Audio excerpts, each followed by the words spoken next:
இந்த 5 ஆண்டுகள் நீங்கள் வெற்றி பெற்று அவரை நாடாளுமன்றத்திற்கு அனுப்பி வைத்தீர்கள். உங்களுடைய நாடாளுமன்ற உறுப்பினராக 5 ஆண்டுகள் அவர் பணியாற்றி இருக்கிறார், ஊதியம் பெற்றிருக்கிறார், அதனுடைய பணி கொடைகளை பெற்றிருக்கிறார். ஆனால் இந்த 5 ஆண்டுகளில் இந்த தொகுதிக்கு அவர் செய்ததென்ன? எந்த திட்டத்தை கொண்டு வந்திருக்கிறார்? ஏதாவது ஒரு நன்மையை செய்திருக்கிறாரா? குறைந்தபட்சம் வெற்றி பெற்றதற்கு பிறகு எல்லா பகுதிக்கும் வந்து நன்றியாவது சொல்கின்ற தமிழர் பண்பாட்டை பின்பற்றி இருக்கிறாரா? உங்களுடைய இன்ப துன்பங்களில் வந்து பங்கெடுத்தாரா? உங்களை வந்து பார்த்தாரா? அல்லது உங்களை பற்றி அவருக்கு தெரியுமா? இந்த பகுதியும் தெரியாது, இந்த தொகுதிக்கு நல்லதும் செய்யல, நாடாளுமன்றத்தில் பேசியாவது இருக்கிறாரா? சரி, இந்த தொகுதிக்கு தான் செய்யல, உங்களுக்கு நன்றி தான் சொல்லல. 5 வருஷம் தமிழ்நாட்டுக்காவது ஏதாவது ஒரு திட்டத்தை கொண்டு வந்திருக்கிறாரா? தமிழ்நாட்டின் உரிமைக்கு ஏதாவது போராடி இருக்கிறாரா? 5 வருஷம் இது இல்ல. இன்னைக்கு வாக்குறுதிகளை சொல்றாங்க. இந்த வாக்குறுதி 2019 சொன்னாங்க. அந்த 2019 சொன்ன வாக்குறுதி இன்னைக்கு மறுபடியும் சொல்லிட்டு வராங்க. அப்ப 5 வருஷம் என்ன பண்ணீங்க? 5 வருஷம் என்ன பண்ணீங்க? இன்னைக்கு காலையில ஒரு செய்தி அவரு நவாஸ் கனி பேசுறதா பார்த்து படிச்ச கொஞ்சம் வர சொல்ற. அவர் என்ன சொல்றாரு? 5 வருஷமா இங்க வந்து இந்த மாவட்டம் ராமநாதபுரம், இந்த மாவட்டம் ஒரு முக்கியமான ராமேஸ்வரம் இருக்கு, அப்துல் கலாம் நினைவிடம் இருக்கு, இங்க வந்து தொழில் வளர்ச்சி முன்னேற்றம் அடைந்த இடமா இருக்கு. அதனால இங்க வந்து ஒரு விமான நிலையம் உருவாக்கணும் சொல்லி 5 வருஷமா நான் கேட்டுக்கிட்டு இருக்கேன். முயற்சி பண்ண செய்யல. இந்த வாட்டி ஜெயிச்சா செய்யணும். நான் கேட்கிறேன், 5 வருஷமா உன்னால முடியல, இப்ப மட்டும் எப்படி செய்வ?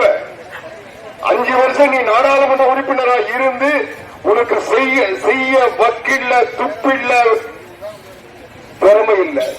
5 வருஷம் செய்ய திறனற்ற ஒருவர் மறுபடியும் ஜெயிச்சு என்ன செய்ய போறீங்க? ஒரு நாடாளுமன்ற உறுப்பினர் செய்ய முடியாத ஒன்றை, 5 ஆண்டுகள் நிறைவேற்ற முடியாத ஒன்றை அந்த 5 ஆண்டுகள் நீ சொல்லி அங்கிருந்து செய்ய வைக்க முடியலன்னா அதை ஏன் திருப்பி வந்து நான் செய்வேன் எந்த தைரியத்தை சொல்ற? மக்கள் ஏமாளிகள் நடிச்சுட்டு சொல்றீங்களா? 5 வருஷமா என்ன செஞ்ச? 5 வருஷம் ஒரு நாடாளுமன்ற உறுப்பினருடைய கடமை என்ன? தமிழ்நாட்டு பிரச்சனைக்கு ஏதாவது குரல் கொடுத்திருக்கீங்களா? தமிழ்நாட்டுக்கு ஏதாவது வாதாடி பெறுகின்ற துப்பு திராணி இருந்ததா? யோகியது இருக்கா? கடந்த 2019 தேர்தலில் இந்த தொகுதி உட்பட தமிழ்நாட்டில் 39 தொகுதியில திமுக கூட்டணி ஜெயிச்சது. 39 பேர் நீங்க தானே. 39 பேர் 5 வருஷம் ஒண்ணுமே செய்ய முடியல. மறுபடியும் அதே வாக்குறுதிகளை கொஞ்சம் வார்த்தைகளை மாற்றி கொண்டு வந்து இன்னைக்கு ஓட்டு கேட்டுட்டு இருக்கீங்க. 5 வருஷம் செய்ய முடியாத மறுபடியும் எப்படி செய்வீங்க? 5 வருஷம் 39 நாடாளுமன்ற உறுப்பினர், தமிழ்நாட்டின் ஆட்சி அதிகாரம் 3 வருஷம் உங்க கையில, எதையுமே செய்ய முடியல.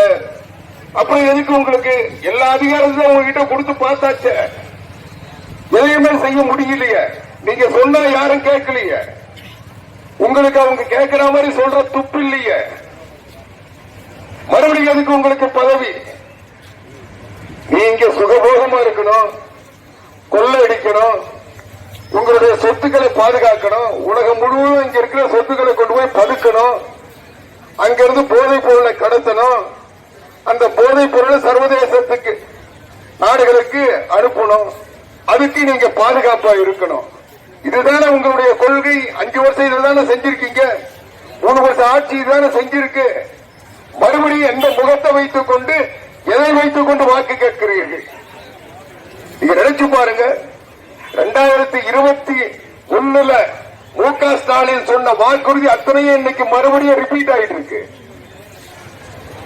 எல்லா வாக்குறுதியும் 2021 ஆட்சிக்கு வந்த உடனே ஸ்டாலின் தான் வராரு, விடியல் தர போறாரு. அந்த பாட்டை இப்ப போட்டு கேளுங்களேன் யாராவது.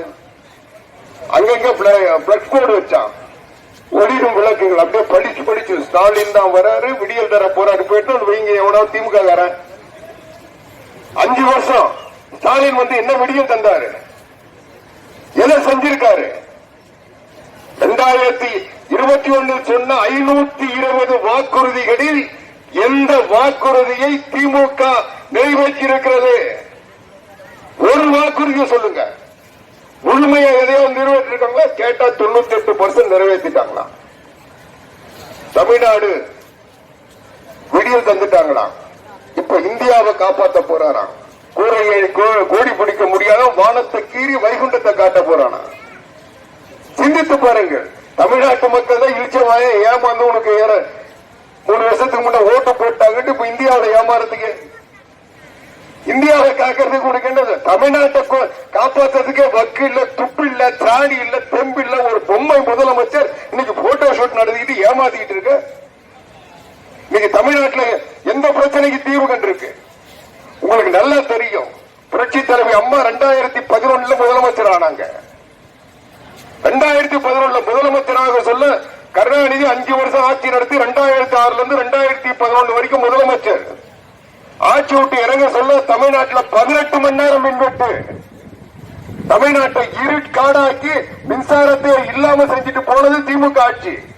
புரட்சி தலைவி அம்மா 2011 பதவியேற்று ஒரே வருஷத்துல மின்சார தட்டுப்பாட்டை நீக்கி மின்சாரம் மிகை மாநிலமா தமிழ்நாட்டை மாற்றி காட்டாங்களா இல்லையா? 2011 அம்மா ஆட்சிக்கு வந்ததற்கு பிறகு 2021 அந்த எடப்பாடியார் ஆட்சியிலிருந்து இறங்குகிறவை தமிழ்நாட்டில் மின்வெட்டு இருந்ததா? மின்வெட்டை